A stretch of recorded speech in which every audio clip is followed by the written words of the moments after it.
بینندگان ارجمند تلویزیون ایرانیان آیار تیوی، من فرخ جاوید هستم که از بیش از 20 سال پیش با این تلویزیون در پشت صحنه به عنوان سردبیر اخبار همکاری میکنم.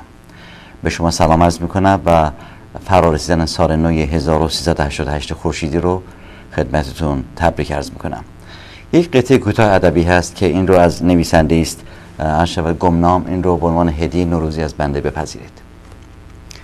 دنیا پر از سین است و شما می توانید از بیشمار سینهای عالم هر کدام را که خواستید انتخاب کنید، اما من از میان همه سینها سیمرغ را برمیگزینم.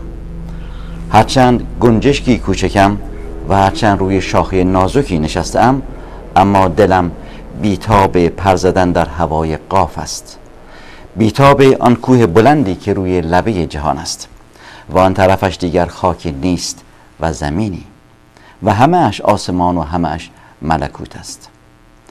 و به فکر آن درختم، آن درختی که سیمرغ بر آن آشیانه دارد و شاخه هایش تا دورترین نقطه آسمان رفته است.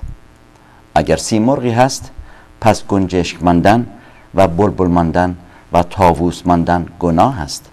باید رفت و بسیار هم رفت، باید پر زد و بسیار هم پر زد تا آهسته آهسته سیمرغ شد. اگر سیمرغ را میخواهی باید سفر کنی و این سفری سخت است و بسیار هم سخت، اما باید خوشحال باشی و سرخوش بروی و سادگی توشت باشد و باید یاد بگیری که کمتر سخن بگویی و بیشتر عمل کنی. پس سکوت زبان این سفر است و هرچی میروی طعم سبکی را بیشتر میچشی. سالی نو دارد میآید و من سفره‌ای به بزرگی جهان میگسترانم و حفظینی میچینم از سفر و سختی و سادگی و سکوت و سبکی و سرخوشی.